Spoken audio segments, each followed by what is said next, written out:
Nearly 5 years ago, this sleepy Cuban farm town erupted in protest over chronic shortages of food and medicine and lengthy power outages.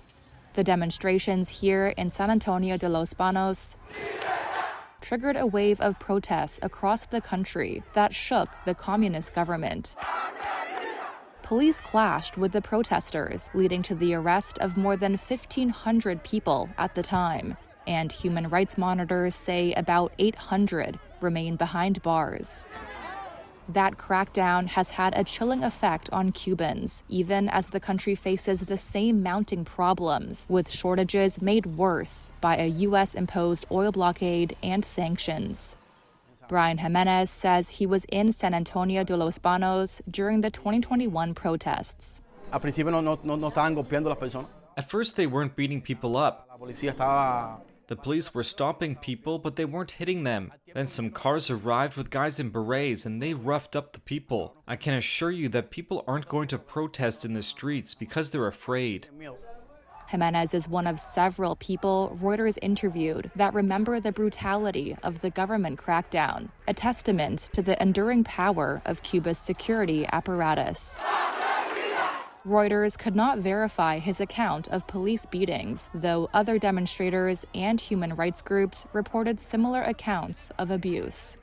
The Cuban government did not reply to a request for comment or respond to questions about how many July 11th prisoners it still holds. Residents Reuters interviewed expressed a range of opinions, from sympathy toward the Cuban government in the face of U.S. antagonism to openly criticizing the communist government for failing to produce prosperity. The justification is the U.S. government's sanctions against Cuba, but from a certain point of view, I don't think that's the case. That's San Antonio de los Banos resident Robert Perez. He says that despite the U.S. imposing a near-total oil blockade on Cuba, the Cuban government, quote, is responsible for finding solutions to provide services and products to its people.